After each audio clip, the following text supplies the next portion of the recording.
Welcome back, everyone. We have Allen County Commissioner Beth Seibert in. Welcome, Beth. Thanks for having me. My pleasure. All right, so let's start talking about some of the things that you might be working on and some of the things that will be happening. Right. Let's talk about that administration building. Our administration building has been front and center for a while now.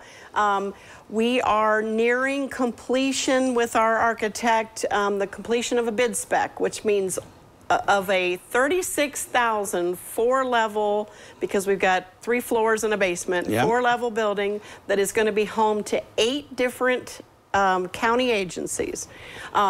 There are a lot of details. Today we were talking about floor tile and carpet squares and different degrees and costs. We were talking about data ports and all these things. So they're working through the final details of a bid spec. And the plan is that by July 1, we have gone out to bid, but in the meantime, in the month of June, it's going to have a legal review, and we'll work through those final details. But we're getting closer. Yeah. And what this means is if we go out to bid in early July, we should be able to have a bid opening about August 15th. Okay. And in a perfect world, because once you get your bid opening, you got to go back and qualify your bidders and everything that they've said in their bid spec or their bid forms.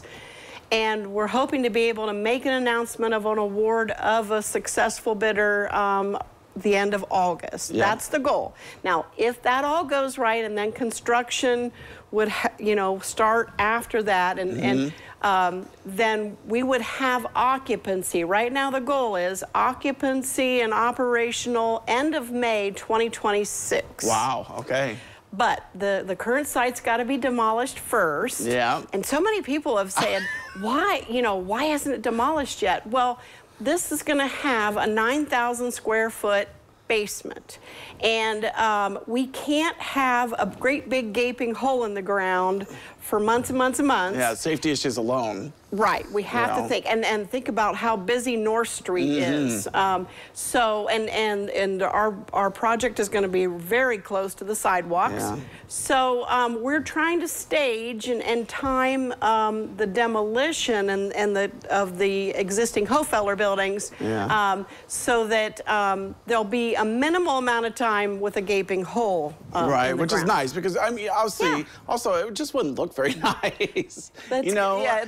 Lima's been getting more and more people coming in to visit and businesses and whatnot. You don't want this big gaping hole saying, what the heck is this? Yes, that's true. We don't want it there very long. Yeah. So. And we're also working really hard to bring this building in. The building, now there's other costs. 16.9 million is the price tag we have on that. We've got the funding set aside for that, but we're trying to stay on that and sometimes push when you need to add to the data center or IT part of it, well then you've got to shift somewhere else. Well, it's really amazing when you think about building a new building. Yeah. All the cross the T's, dot the I's, there's so much that goes into it from each floor up. Yes. And I can't imagine the planning that's been going through in the what you're dealing with, actually, right downtown. Much of a year. And downtown, and the city of Lima has been wonderful to work with. They did help us vacate an alley. So they're on part of that property is a vacated alley over next to the Citizens National Bank property. Yeah. So they've been very good to work with. About the time we finish the bid specs, the building department is going to need plans as well. So it's a constant dance and maneuver, but we're getting close. Well, Beth, you're a good dancer. I know that. All right. Okay. Well, Beth, thank you so much for joining us today, with giving us all the information that we need, and look forward to seeing happening in the future. Me too. Yeah. All right. Well, don't go away, because medical news is coming up next.